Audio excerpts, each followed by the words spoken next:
Imenishangaza sana, hata anajiuliza hawa washauri wake ni kina nani, kwa sababu yeye sera zake hapa katika nchi yetu ni sera za kuuza makampuni na kuprivatize badala ya kufufua. Lakini tunaona katika mataifa jirani anakwenda kuwekeza hisa zake katika makampuni ambayo yako katika nchi jirani, na hizo kampuni zinafaidi wale wananchi ambao wanatoka katika mataifa jirani, kama Defki, huu mtambo wa chuma ambao uko Uganda, na kuna refinery ambayo iko Tanzania. Sasa kitu kingine kinachonishangaza mimi, kuna sheria ilipitishwa hapa ya Privatization Act mwaka wa 2025. Hii sheria ilipitishwa na wale viongozi wetu ambao tuliwachagua kwa misingi ya kabila pamoja na chama. Sasa wakati walipitisha hizi sheria, walisema wanapitisha hizi sheria kwa sababu ya kimiundo misingi, ya kujenga barabara, ya kutengeza stima hapa nchini kwetu, pamoja na kuendeleza kuweza kupanua bandari. Sasa mimi swali ambalo nilikuwa nauliza, hizi taksi ambazo rais wetu serikali yake inakata wananchi wa Kenya, mimi nashangaa na serikali yetu pamoja na rais wetu William Samoei Ruto, wakati yeye sera zake hapa nchini kwetu ni za kuprivatize makampuni na kuuza badala ya kufufua. Mimi nashangaa rais wetu akienda katika mataifa ya jirani kuwekeza hisa zake katika kampuni ambazo zinatoka Tanzania pamoja na Uganda, kama Defki ya Uganda ya chuma pamoja na refinery huko Tanzania. Na hizo kampuni anazoziwekeza kule bila shaka zitafaidi wananchi wa kule. Huyu rais wetu katika nchi yetu pamoja na wabunge wake, kuna sheria walipitisha ambayo ni ya Privatization Act mwaka wa 2025. Hizi sheria zilipitishwa, Wakenya wenzangu, na wale viongozi ambao sisi tuliwachagua, wakisema ati ni kwa sababu ya kimiundo misingi ya kujenga barabara, kupanua bandari, stima. Na sasa swali langu kwa hii serikali ya William Samoei Ruto, kama itakuwa ni kimiundo misingi ya maendeleo hapa nchini, hizi taksi ambazo wanakata wananchi katika nchi yetu zitakuwa zinafanya kazi gani? Kwa sababu mimi naona hapa ni kama serikali yetu inatuchezea sisi shere. Tukiangalia katika nchi yetu kuna zile kampuni ambazo zimeuzwa, mojawapo ikiwa ni ya pipeline. Pipeline imeuzwa na 65% na serikali ikabaki na 35%. Vile vile kuna makampuni ambazo zimefungwa kabisa za sukari. Kuna ile ambayo ni Muhoroni Sugar ilifungwa mwaka wa 2023. Na kuna ile nyingine ambayo ni Miwani Sugar ambapo ilifungwa miaka 20 kupita. Vile vile kuna makampuni ambazo ziko katika hali mbaya sana. Hata kuna possibilities wakati wowote pia hizo kampuni zikafungwa. Tukiangalia kama Nzoia Sugar iko katika hali mbaya na iko katika deni la bilioni 61. Na kitu kilisaidia ni kwamba wakati kuna viongozi wa Western pia walitetea hiyo kampuni siuzwe kwa sababu serikali ilikuwa inataka kuuza hiyo kampuni. Mimi nataka niulize Hussein, rais ameenda Tanzania kuweka hisa zake ama alikuwa anaongea kuhusu East Africa Community? Sawa. Okay, sawa. Sasa mimi ningeomba unielewe wakati nazungumza. Unajua hawa maraisi huwa ukisikia wameshirikiana na wamefungua kampuni, huwa kila mmoja amewekeza hisa pale. Yaani inamaanisha kila mtu ameweka mkono wa pesa. Ndio maana nimetumia hiyo lugha. Pengine Kiswahili kimekutia chenga. Sasa mimi nikiendelea kusema kuna makampuni ambayo yako hali mbaya sana katika nchi yetu na serikali ya Kenya inajua hiyo. Hiyo ya Western ambapo hata serikali ilikuwa inataka kuuza. Kitu ilikuwa hiyo kampuni ni wale viongozi wa Western walikataa na hiyo kampuni bado inaendelea lakini inauza hasara mpaka sasa hivi. Kuna kampuni ya Chemelil Sugar imelemewa na deni ya bilioni 30. Kuna nyingine ya National Oil. Hizi kampuni ni nyingi sana. Kuna Rivertex, kuna Posta, kuna KBC, kuna KMC, Kenya Meat Commission ambayo ilipewa wanajeshi lakini inauza hasara tupu mpaka sasa. Sasa huyu rais wetu sisi anatushangaza kwa sababu inabidi mpaka viongozi wadogo kama sisi ambao ni opinion leader tuweze kumshangaa na tuweze kumpatia ushauri, kwa sababu kama hao washauri wake hawamsaidii, basi sisi tutaibidi tuingilie kati, kwa sababu sasa hii ni kama kuidhalilisha nchi yetu. Kenya ni nchi ambayo iko na uwezo mkubwa wa kifedha.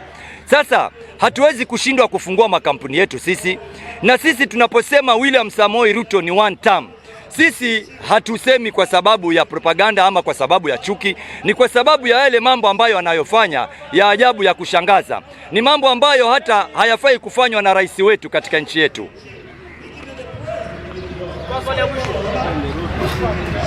Mimi naona hiyo mambo ya CBE hapa Kenya iliharikishwa sana. Hatukuwa tumefika kiwango ya CBE.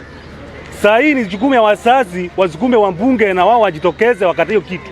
Ndio waweze, kwa sababu mtoto saa hii, mtoto mahali ifikia si shule peke yake, anasaidiwa hata na mzazi. Saa hii mahali imefika hata mzazi wafungiwa nafasi ya kumsaidia. Juu wajaleta vitabu vya huyo mtoto kusoma. Ya pili, nataka kuchangia mambo ya Mheshimiwa Ruto, Rais Ruto kuwa kule TZ. Mimi naona hii Kenya tuko na wagonjwa wengi sana. Kuna wagonjwa kwa hospitali na wagonjwa wengine wako nyumbani wameletwa na jina za familia, na hao wote ni wa Kenya. Kwa hivyo naona mahali Ruto amefikia rais wetu, hii Kenya ni yake, na alijikoroka yenyewe kwanza. Wakati alikunja wakawana na Kachangwa na akakunja akasitwa na wale brazaka akina Wetangula na akina King wakamfukuza, chinde alianza hapo. Ndio na saa hii anasahau, anaenda kuongea vitu ambaye yeye mwenyewe ni private. Ndio hata Zulu pale asema yeye anjui.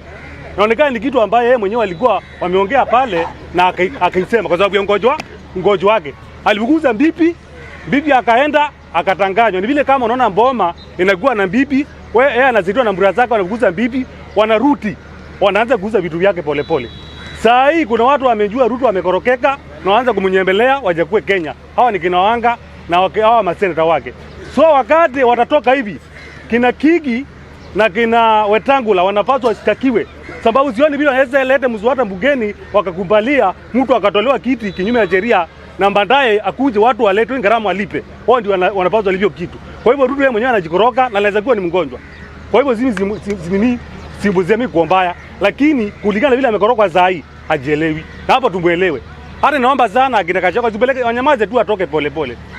Mwambie tuko pamoja, wewe kitu unaona unashinda, wananchi wanajua. Sababu ukiona mzee babako amekuwa mgonjwa, uwezi ukaanza kumtukana au kumuongea. Unampeleka mzee unapona. Hivyo tu. Unampeleka tu unapona mzee. Wakati wake ikifika akienda si sawa. Ama akikuwa nyumbani wewe umpumzike mjuu mzee amekaa nyumbani ako sawa, unakaa kwa sababu ni wetu, ni Mkenya. Na anaki na watu wake. Kwa hiyo mambo ya kumtukana nini tumuelewe. Tuelewe kwake vile iko na tumsaidie. Lakini tukijua hiyo miaka 5 ikicha hayuko. Tukijua ni mzazi wetu na ako na shida, na hii miaka 5 ikicha atupati kazi nyingine. Tuambiwe nenda mzee kae pale, tukusaidie, umetusaidia mahali umefikia. Asanteni. Swali. Kidogo. Kuchangia. Hebu uliza hapo swali. Hata hapo sawa hapo kwa swali alafu wajibu. Asante. Naomba kuuliza mheshimiwa kwamba anasema rais ako na shida. Huyu rais hata kama ni rais, kuna watu wako chini hapa hivi. Kuna wambunge, kuna watu wengine wengi chini kabla ufike kwa rais. Hii shida iko na rais peke yake ama hata hawa wengine tumechagua kuanzia chini mpaka ufike? Waje nimjibu hapo. Ndio nimesema kwa sababu yeye ako na ndugu zake. Ako na speaker na ako na bunge tumepatia majukumu ya kumpeleka vile anataka. Tunataka atoke tu washike. Sababu watu wamempoteza. Wanajua mzee wetu hapa ako na shida. Na wamsaidie wakaipeleka vile pombe na pesa pelekwe. Sasa yeye akitoka tu ni kuanzia nyinyi tumepoteza nyinyi tuweke ndani. Hiyo ndio shinda wako nayo. Sababu yeye wanajua ako na shinda lakini wamechukua nafasi kupoteza hivi. Kwa sababu wao wangesimamia vile jinsi inapaswa kuwa. Kibaki did a very good job kwa education sector. Lakini wenye wamemfuata huenda kuna mahali wameteleza kidogo. Sijui kwa sababu president wetu ameanza mambo ya biashara akiwa bado hajapata master zake na degree, huenda akaona ni kawaida kwa hata baadhi ya wanafunzi ambao wako sahihi. Lakini education is a core to the country and should be taken seriously.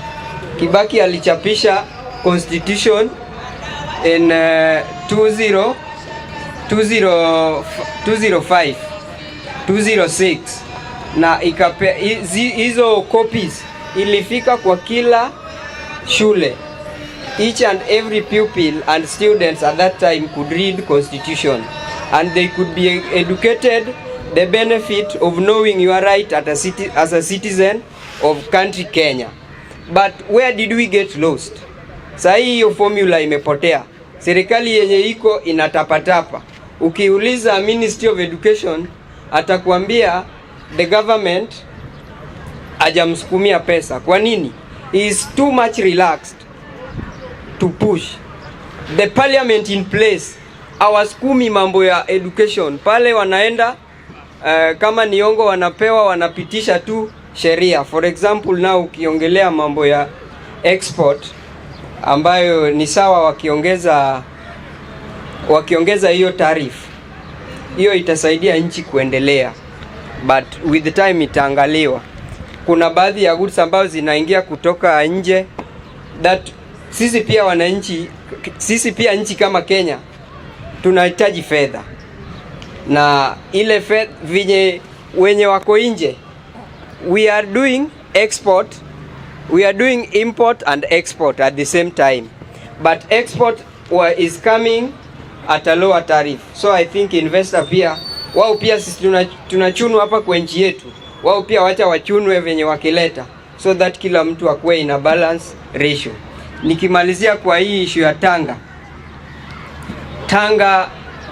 Kenya, Uganda na Tanzania iko in one region and that cooperation iko mzuri, lakini ukiangalia kwa upande wa masuala ya kisiasa inaweza kuwa hapa Kenya sheria imebana wafanyabiashara sana, especially those who are in government and want to invest. So inaweza kuwa njia nyingine Bwana Ruto anaangalia hawa wa Kenya, wacha hii mambo ya G2G, anaona inakuwa ngumu hapa Kenya kwa sababu sheria inamkandamiza kisawasawa. So inaweza kuwa njia mbadala ya kuona venye anafanya mambo zingine huko mbalimbali kupitia rasilimali zetu, lakini tunamwambia sisi kama Gen Z tuko macho, we are online 24/7 and we are following the government. We will vote for the right person bila kusukumwa, bila kuangalia region. Tutapiga kura kisawasawa. Kama ni one term itakuwa one term, kama ni two term atatuambia venye amejipanga. Thank you Mr. Speaker.